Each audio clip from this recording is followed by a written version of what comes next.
A figure skating event in China has spiraled into a full-blown political storm. Two Chinese ice dancers are under investigation after flaunting a toy ballistic missile, a replica resembling China's DF-61, a missile capable of carrying nuclear warheads, a shocking visual that has sparked outrage.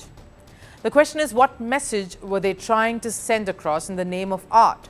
And did they just turn sport into propaganda? Our next report breaks it all down. Figure skating, often described as poetry on ice. But in today's hyperpolitical world, even that poetry is no longer untouched. Once a symbol of diplomacy and elegance, the ice rink is turning into a stage for political expression. Not long ago, Russian, Chinese, and North Korean skaters performed together in Pyongyang, a not-so-subtle display of unity between the three nations.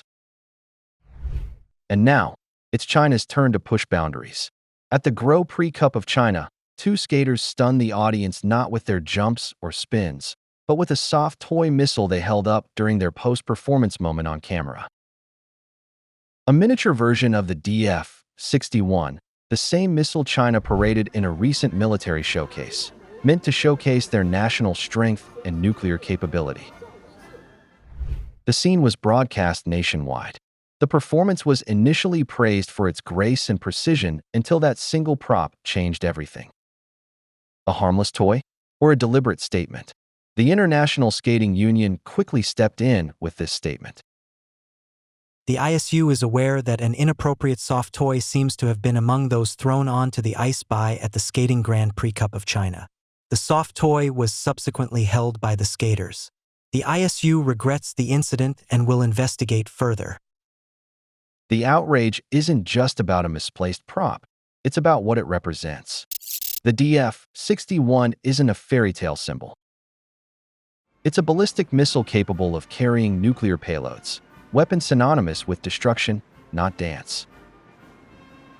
When that appears on an ice rink, the performance stops being art and starts becoming a statement. And that's what stings the most. In a sport built on grace and expression, the sight of a nuclear symbol felt like a deliberate provocation. Artistic expression? Maybe. But in a world already divided by geopolitics, this act blurred every line between creativity and propaganda. Because let's not forget, sport is supposed to be a bridge, not a battlefield. The Olympic Charter is clear: no political messaging, no nationalistic propaganda. Yet here we are, with athletes using the stage to send a political message wrapped in choreography. The move has raised questions about China's soft power play through sport. Because sport has no space for political provocations. Whether it's Harris Ralph's plane crash gesture after dismissing an Indian batter or NFL stars being warned for gun celebrations, the sporting world has repeatedly drawn the line between passion and provocation.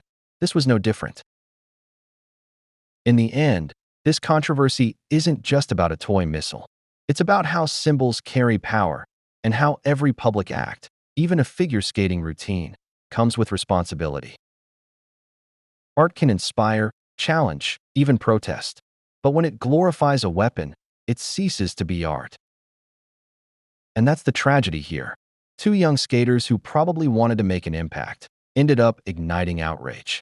When artists start echoing arsenals, the line between performance and propaganda disappears. And that's a loss not just for sport, but for the very spirit of international competition.